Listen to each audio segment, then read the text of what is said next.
The following is a special presentation of Tony Kurre Radio.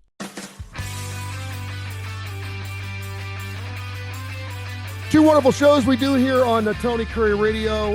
Home Field Advantage, the big show. We've got K4 Wins. We've got all these brand new shows that we're doing here. Go to our umbrella of shows. You can look at Tony Kurre Radio podcast and see everything we're doing. And of course, Heart of Alabama Food Bank's been a big part of that now for years, mission-minded. And this newer show that's been out for about a year called Bite by Bite. Michael Coleman is the CEO of that wonderful organization. What you got for us today, brother? Yeah, so a friend of mine who's also in the food banking business sent out an article.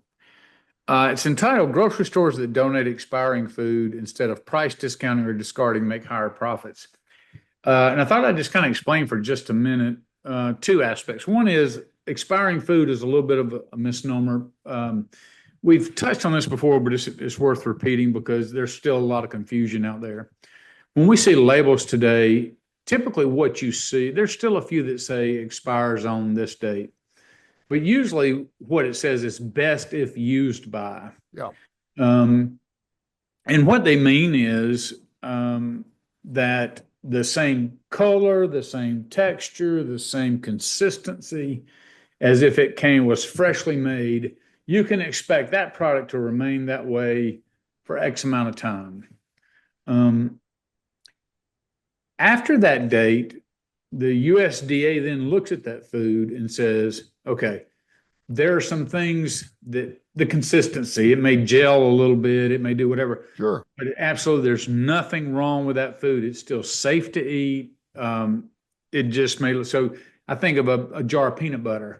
After a year, it sits there sometimes, and some of the oil comes to the top, and you take the top off, and they're like, "Oh, this is expired." This no, you mix it back up in there, and it absolutely is not necessary. As a matter of fact, the USDA came out years ago and said you can use peanut butter 2 years past the best if used by date. Now, grocery stores understand they want their product to be aesthetically pleasing, so they don't want oil sitting on top of the peanut butter, even though they could still sell it.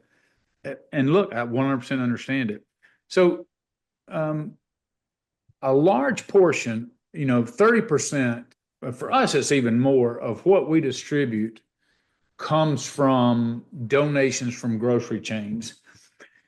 And people are surprised by that because it's, every year for us, it's millions of pounds of food that we get from Walmart and Publix and Winn-Dixie, all the grocery store chains, all these that have a relationship with Feeding America.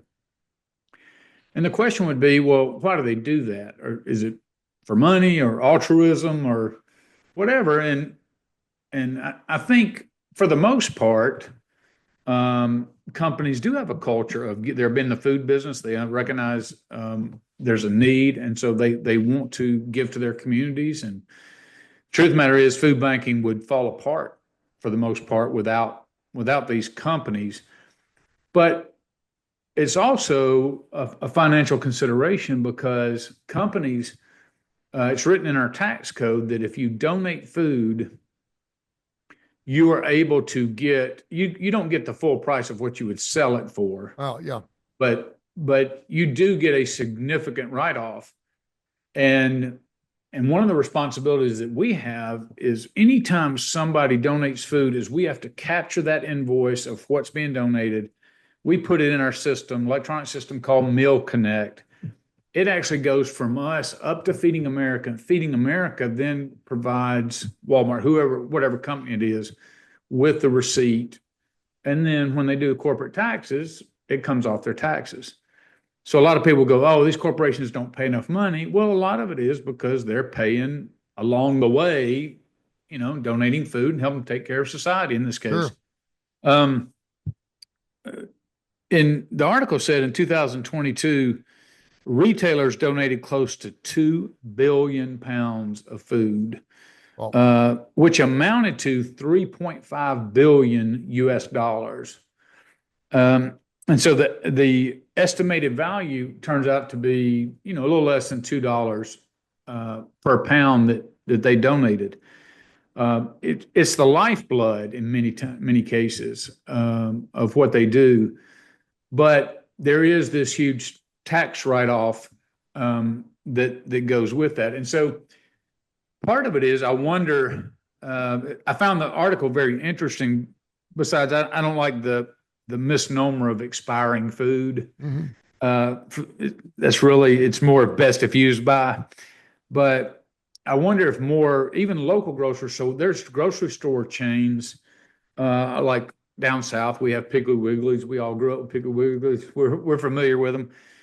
Those operate independently. Each store is independently owned, and so they're not part of the Feeding America network, but they could still donate food. Yeah. But lots of times the article is about, lots of times you'll go in and say, okay, this food, they recognize, hey, we're getting close. I'm going to have to move this food. I'm going to go ahead and discount it to move it. But lots of times they'll discount it and move it when if they would have donated that food, the tax write-off could actually be more profitable for them in the long run. I get it. It's probably easier just to discount it and move it out. Sure. But it really speaks to just a lot of things. I won't go into all this detail, but it speaks to our tax code. I'm thankful that they can write off that product. I'm thankful that they respond to that they and a lot of this stuff, I will tell you, that we get is not even close to the date. Lots of times they, like when I go to the Walmart stores and Publix and other things, they say we have a list. So the manager just doesn't go through and go, okay, I'm going to donate this. Oh, I'll donate this. They actually have from corporate a list, and it prints out the inventory and it says, donate this. So they put a lot of time as part of their whole management and part of their whole culture. But I just found it incredibly interesting that more and more grocers could actually benefit by donating product and could come out in the long run. Maybe they're like, yeah, but I've got the hassle of donating, keeping up with receipts. I'd rather just discount it and take the money then. But it just kind of gives you an insight and picture into the overall system of how all of this works. And we live in an amazing country, like you said. So many countries. Canada has a food banking system. I think Great Britain does, but so many countries outside of Western European and America and Canada don't have any sort of support for our society. So you see business, government, nonprofits all working together there to help feed our neighbors. And my kids are the worst when it comes to expired food. My 20-year-old has got this thing. I mean, he's got to look at everything he eats first, and I'm like, just do the smell test. Just smell it.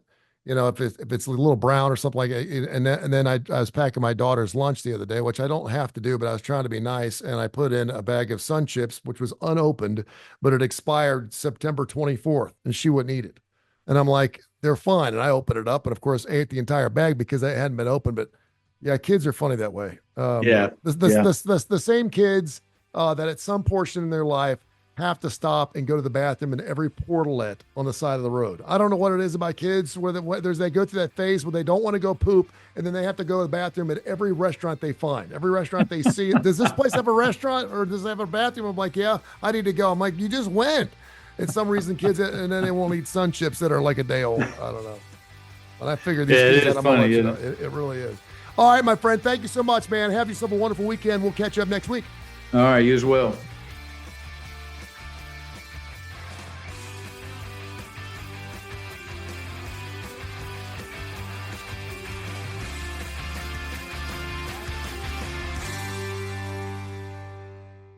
This has been a special presentation of Tony Kurre Radio.